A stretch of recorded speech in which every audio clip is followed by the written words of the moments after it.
We had big Xbox drama this week. Will they quit the hardware business, go full third party? I'll tell you everything you need to know in this video. Other gaming news include GTA 6 that has been delayed to further into 2025. Sony has a big new hit on their hands. But let's first look at Ubisoft, as they now officially confirmed, as has already been heavily rumored, that Assassin's Creed codename Red is going to be released by March 2025. So basically in their next financial year, and big Assassin's Creed games of course always launch in either October or November, so this basically confirms an October-November 2024 release window, as expected, but it's nice to hear it from Ubisoft as well. And this means that just like Assassin's Creed Unity and Assassin's Creed Origins, this game is getting a 4-year development cycle, because they started in November 2020 as spotted by Assassin's Creed News on Twitter. And this is the first time that Ubisoft Quebec, behind Syndicate and Odyssey, can work this long on a game, like Odyssey had a 3-year development cycle, so that makes me hopeful. I expect a full reveal before the next investor call in May. And by that time, we will likely also have heard about Star Wars Outlaws, as this now once again is confirmed for 2024, so likely before Red, with Tom Henderson already noting that they're aiming May, as I discussed before. And I saw a lot of comments saying, oh cool, May the 4th would be perfect, and yes, it would be, but that's sadly a Saturday, and games never release on a Saturday. And I agree that May sounds super close for a game that we've only seen this gameplay demonstration for, but these days marketing campaigns can easily start only 2 months before a release, so I still think there's time,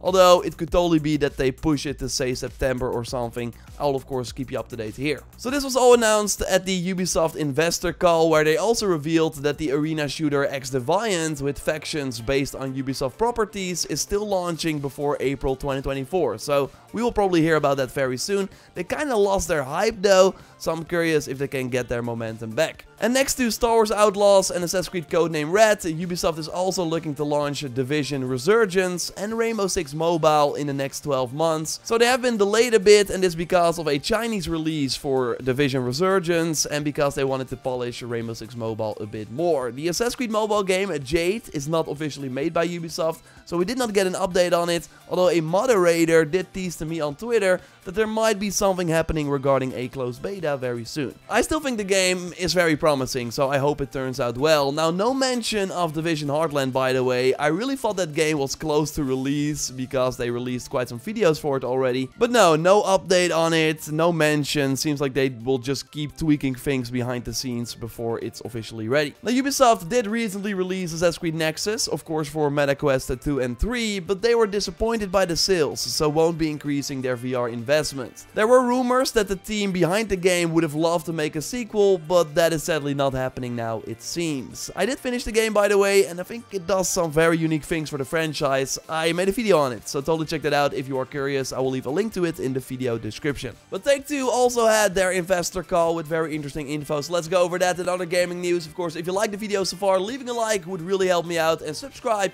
because I post one of these news roundup videos every Sunday. In the previous Sunday video, I said that this week we would figure out if GTA 6 was still planned for the first quarter of 2025 or not. We of course only had the 2025 at the end of the trailer, but Take-Two has always been bullish about their next financial year, which from April 2024 until March 2025. Saying that they will ship several groundbreaking titles to expect $8 billion in net bookings. Well, as I predicted during their latest investor call, they changed that number from $8 billion to $7 billion for the year, so for that time between April 2024 and March 2025. So that's a $1 billion decrease, which could only mean that GTA 6 has been pushed. Like Take-Two normally makes $5.3 billion in revenue, including the recently purchased Zynga. So they now expect a $1.7 billion increase in revenue between April 2024 and March 2025. Which is still quite a lot. But really, GTA 6 would probably clear that in a few days. Like for comparison, GTA 5 already made $800 million in 24 hours when it launched in 2013. And the GTA 6 trailer surpassed that 12-year-old GTA 5 reveal trailer in 36 hours. Like GTA 6 will be way bigger. Also interesting, Red Dead Redemption 2 made $725 million in 3 days, and Fallout 4 made $750 million in 24 hours, and GTA 6 again will be bigger than those games. So I think they will easily clear the $1.7 billion in extra revenue for Take-Two, in a few days. So if GTA 6 was still planned for before April 2025, they would have expected more revenue in that period. Also because that $1.7 billion increase in revenue from April 2024 to March 2025 is for all their new releases combined. So without GTA 6, it's very interesting to look at what those new titles will be. So we know that Star Wars Hunters, the hero-based PvP game for mobile and Switch, is now in soft launch, but will finally be releasing for real in 2024. They also got Game of Thrones Legends, a mobile puzzle RPG coming this year. More exciting though is No Rest for the Wicked, the new single player and co-op action RPG from the makers of Ori. And sure, these titles might do well, but they will of course need bigger titles to reach that $1.7 billion mark. They're funding and publishing Judas, the new game from the BioShock creator. While they have not set a date yet, they did show it off recently at the State of Play, so I totally think that it's planned for a launch in their upcoming financial year.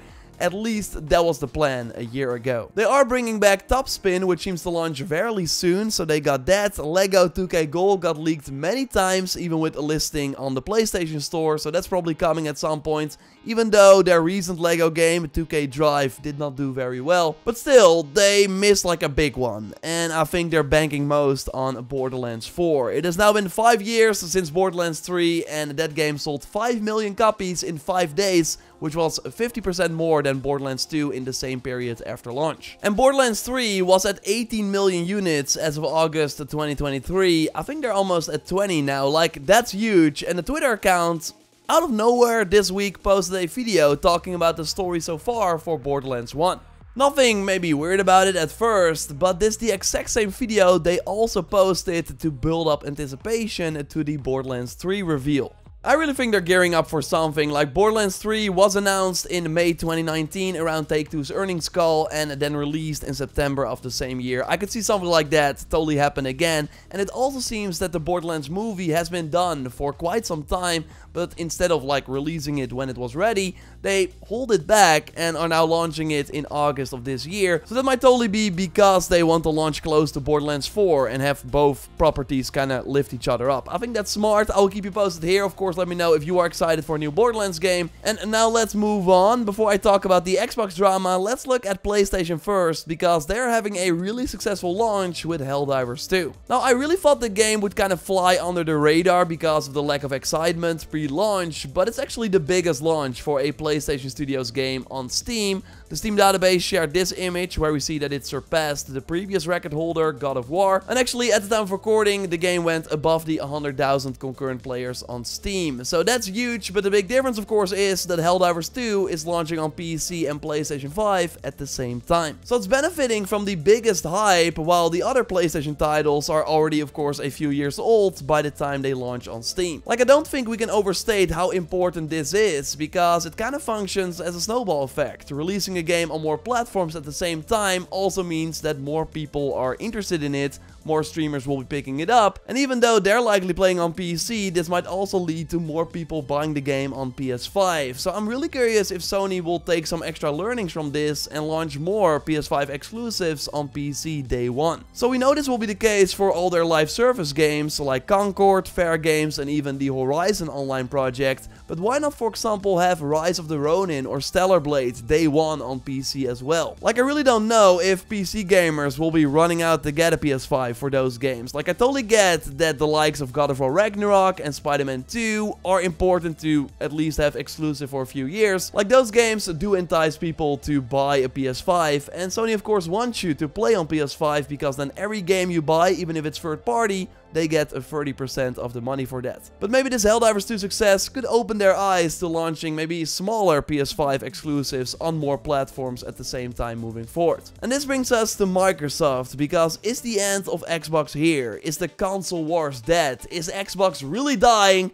Well, let's get into it. Maybe you already saw it, but on Monday, the head of Xbox tweeted the following, saying, "We are listening and we hear you. We've been planning a business update event for next week, where we look forward to sharing more details with you about our vision for the future of Xbox. stay tuned. You might be up to date, but to quickly recap, this was a response to rumors about Starfield and even Gears of War coming to PlayStation 5. Also, the recently revealed Indiana Jones, that looks really awesome, should be on its way to PlayStation a few months after the Xbox and PC release, which planned for the end of 2024. Now, Microsoft has always been kinda hinting at this. In recent talks in November, the CFO of Xbox, Tim Stewart, said that our mission is to bring our first-party experiences and our subscription services to every screen that can play games. That means smart TVs, that means mobile devices, that means what we would have thought of as competitors in the past, like PlayStation and Nintendo. And the reason for this is that they're missing out on a ton of game sales by putting very expensive projects like Starfield and Forza on their subscription day one for $15 per month. I actually really enjoyed my time with Starfield, but no matter what you think of the game, I think we can both agree that it was totally one of the biggest releases of 2023 in terms of caliber. But it only became the 11th best-selling game in the US, behind titles like Mortal Kombat 1 that released a bit later, and we learned that Mortal Kombat 1 has only sold 3 million copies so far. So Starfield maybe sold less because it was number 37 in the top 100 best-selling games of Europe in 2023.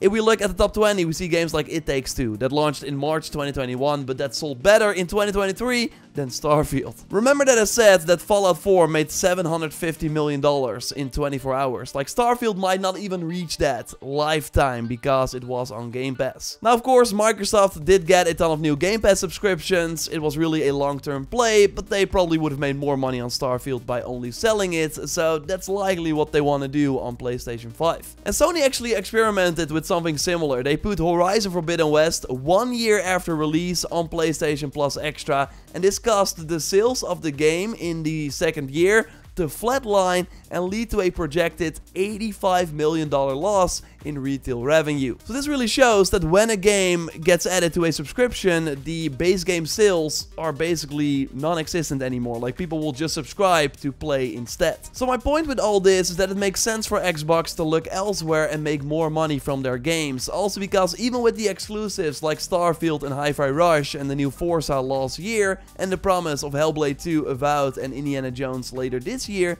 they still expect Xbox hardware sales to go down. Like, they underperformed in the console market during the holiday season of 2023, even when the Xbox Series X was sometimes below the $350. So even with all their investments, it's not helping the Xbox sell more. So they really have to change their strategy. So then launching big games on other platforms for full price makes a ton of sense. Like, sure, this means that the Xbox as a console has less exclusives. Again, it doesn't seem to matter. But I tweeted this out around this time as well. As an Xbox owner, you will probably still get these games before they arrive on PlayStation 5, and you will not have to pay full price for them, so you can just play them as part of your Game Pass subscription. Like, there's still a huge benefit to owning an Xbox, not to mention the controller that people prefer or the services. Maybe the tactic could be that people on PlayStation 5 are now like, damn, I bought Hellblade 2, Indiana Jones, and we'll be buying Fable, so why not get a Game Pass subscription instead? Maybe buy an Xbox for it. Like, that's what Microsoft wants, and it can lead to new customers that would have otherwise never checked their games or services, because now they're just stuck on another platform. So it's similar to the PC strategy for Sony. Like, these games are now played by more people that would have never bought a console to play them. I'm curious to hear your take, of course, in the comments, but I'm happy that I could discuss this topic after a bit of time, because we now also learned that Phil Spencer reassured employees that Microsoft won't stop making Xbox consoles. Like, while it's not selling as much as they want, it's still selling pretty well, so of course they're not going to stop it. The reactions online were kinda over the top. Now sure, it's still a big deal though, but we just don't know to what extent this will be. Like, Sea of Thieves and Hi-Fi Rush at least seem to be as good as confirmed to be coming to PlayStation, and in the case of Hi-Fi Rush, even to Switch. But really, apart from that, we don't know, so we will hear this coming week. The craziest rumor, in my opinion, might actually be the fact that the new Call of Duty won't be day one on Game Pass after all. Like, that's of course something that people assumed after Microsoft buying Activision. Maybe it's not happening because these Call of Duty games sell a lot. Again, we will hear more in the business update, and I will of course keep you posted here on the channel. Also this coming week is the launch of Banisher's Ghost of New Eden, the brand new action RPG from Donut. I've been playing it already and we'll have a video about it up, spoiler free, very soon, so look forward to that. And I want to stream it as well. Skull and Bones is also releasing this week. I will just be curious to see if Ubisoft can make this a successful launch. I gotta be honest, I think the marketing has been pretty good so far. And I'm sure we will have a ton of other cool videos on the channel as well. A news roundup like this on Sunday, so subscribe to not miss it. A like on the video would really help me out. There might, by the way, be a Nintendo Direct as well, so maybe we learn about Hi-Fi Rush there. Now check out my Creed Nexus video by clicking on the screen, and I will speak to you very soon. Goodbye.